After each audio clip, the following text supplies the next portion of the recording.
So, we all know Cleopatra, the seductive, mysterious last queen of Egypt that managed to bag both Caesar and Mark Antony, then topped herself with a snake in an overly dramatic gesture, rather than be captured by the Romans. I have all her merch. I even have the lunchbox. Oh god, you're such a fanboy. But what if I told you actually know nothing about our Cleo? You know nothing, Jon Snow. Cleopatra's story is one of the best pieces of ancient spin going, and that the real truth about this Egyptian queen will blow your mind. You won't believe some of the crazy stuff this lady got up to. You will after this video. I'm Obi, that's Tut, and we're in Tut's world now. So Cleopatra, the one we think of when you say Cleopatra, was around from about 70 BC to 30 BC. Her dad was Ptolemy XII, mum, well nobody's sure for sure, but probably his wife, also called Cleopatra, just to confuse things. Boffins are pretty sure that this Cleo is her mum, because if she was illegitimate, her enemies would have made a massive deal of that down the line, and it wasn't ever brought up. But did you know the name Cleopatra wasn't actually her name? What? It was a royal name, and her full title was Cleopatra VII Tea Philippata. The Tea Philippata bit was the part that identified her from all the other Queen Cleos. So a bit like King Charles actually being called Derek, but everyone's sticking with Charles because everybody knows kings are all called Charles, or Louis, or George. The men in Cleopatra's family were all called Ptolemy, and the girls all called Cleopatra, Arsinoe, or Berenice. Couple that with the fact the Ptolemaic family tree is more of a shrub, and you have a lot of confusion.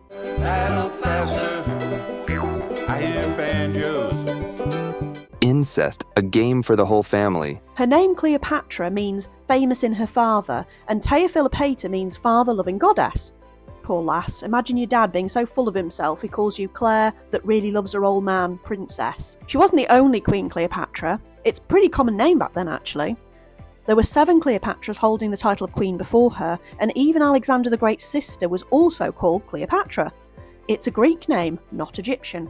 Which brings us neatly to our next weird fact. See what I did there? She wasn't technically Egyptian. She was born in the country, but her family were the Ptolemaic dynasty. These dudes were descended from a Greek general of Alexander the Great, and kept their Greek identity down the line. That'll be the inbreeding. In fact, Cleo was the only ruler for about 300 years that actually even spoke Egyptian. But that was as a second language. She actually mainly spoke Hellenistic Greek. Now, the Netflix show about our Cleo has her depicted as African, played by Adele James, and everyone is up in arms about it. Then Superwoman Gal Gadot has also confirmed she's down to play her in a movie, which hasn't helped either. I mean, no one lost their shit when Liz Whiter-than-Rice Taylor shoved on a beaded wig and took half a kit off for the role. Apparently, the fact that the world is in the toilet, the economy is crashing like a toddler after a bowl of Fruit Loops, and climate change is going to roast/freeze/drown us is not what people are focusing on right now. It's where the lasses with brown skin are playing the right parts on the telly. Wait till they find out about Jesus. What? I wonder how many grandmas with pictures of Obi-Wan Kenobi on their mantelpieces are about to get their feelings hurt. Yeah, let's not tell Grandma about that. So we've established that Cleopatra wasn't Egyptian, but did you know she wasn't even that hot? Blasphemy. Sorry, dude. It's now widely accepted that Liz Taylor's sexy queen image is just that, a bit of Hollywood glamour. In fact, it goes back further than that. This image of Cleo as a femme fatale was probably started by Octavian, her Roman rival. He was trying to make out she was some kind of foreign, evil seductress, corrupting poor old Mark Antony, who was powerless against her wicked charms. But in fact, it's now widely accepted that she wasn't even that gorgeous. Shut your lying mouth. Sorry, dude. But let's look at the evidence. Can't hear you. Got chili dogs in my ears. The writer Plutarch wrote in his book, The Life of Antony, published in 75 AD, about 100 years after her death, about how it was her personality, not her looks, that really drew people in. For her actual beauty, it is said, was not in itself so remarkable that none could be compared with her, or that no one could see her without being struck by it, but the contact of her presence, if you lived with her, was irresistible. So basically, she wasn't conventionally beautiful, but instead she was smart, witty, and had a way with people. Personality over looks, like I always say. You would say that. Rude. So what did she actually look like? When you look at coins and busts of Cleopatra, you first notice her nose. Well, I mean, it's a bit hard to miss, isn't it? She'd have your eye off with that thing. But we have to remember the time period. These days our beauty standard is skinny, tanned, Botox to high heaven, and more makeup than a Sephora delivery truck. A Kardashian, basically. Hashtag ISIS, hashtag live, love, link up with your own brother. But which one? Oh, any of them. I think at this point they're all pretty much the same person, just in various wigs. So Cleo might not have been drop-dead gorgeous as we think of beauty today, but she certainly knocked the socks off at least 2 Roman leaders. Can't say she didn't have a certain je ne sais quoi. Gesundheit. Cleo liked to party. She partied so hard she even started a drinking club with Mark Antony. But all that fast living can take a toll on a girl, so she liked nothing more than kicking back in a vat of donkey milk to keep her skin looking fabulous, right?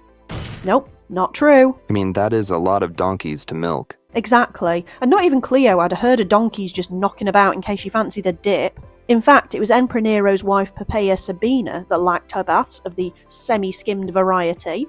Cassius Dio and Caius Plinius Secundus Major both mention Poppaea's bathing habits in their accounts. She wasn't even born until the year after Cleo died, so it's probably one of those tales that got a little bit Chinese whispered. There's actually no documented evidence that Cleopatra bathed in donkey lactation, or lactation of any kind, in fact. But was the donkey milk thing as weird as we think these days? No, actually, donkey milk is high in amino acids and antimicrobial particles, which means it's brilliant for sore, irritated skin. And there's now like living in the desert to make your skin a little bit unhappy. It's noted that even after 1,000 years after Cleo and Pops were supposedly slapping on the donkey milk, Napoleon's sister used it to help her eczema. There's plenty of places you can buy soap made from donkey milk online, so let us know in the comments if you've ever tried it. So she didn't have a herd of donkeys following her around in case of bath time emergencies, but do you know what she did have in her beauty arsenal? Face masks made of badger spit? Oh, you're being silly now.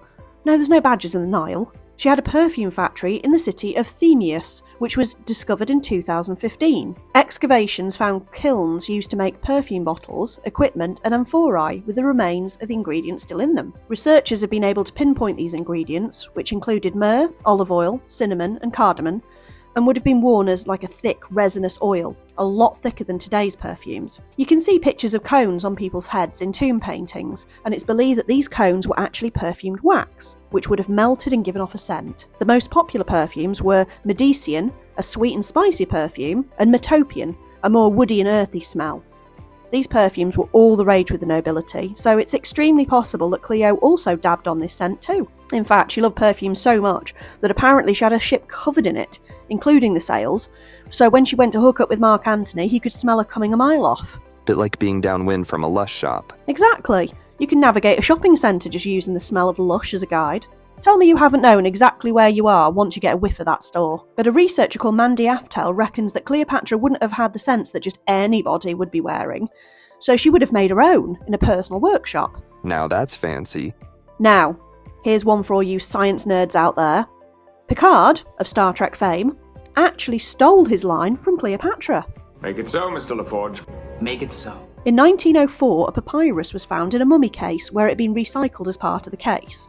The document was written in 33 BC and is a royal ordinance granting tax exemption to one Publius Canidius, an associate of Mark Antony's. I also recycle. I use all the letters I get from the IRS as toilet paper, just so I can say the tax man can kiss my ass. Tut, you're going to get us demonetised, mate. So this document would have been written by a court scribe, but the last line is handwritten in and says, Eunisthi. This is Greek for make it so. Cleopatra herself would have been the only one who would have had the authority to approve tax exemptions, so there's nobody else that could have written this bit. So far from being a space captain's directive to get things into warp speed, it was actually an ancient Egyptian queen giving one of her mates a tax break. There's one for your next pub quiz. So, that'll do it for this week. We hope you've enjoyed it, and if you did, run the subscribe button a fancy milk bath, but use rancid yak butter instead of donkey milk. I'm Obi, you know Tut, Dynasty. and you've been in Tut's World. See ya!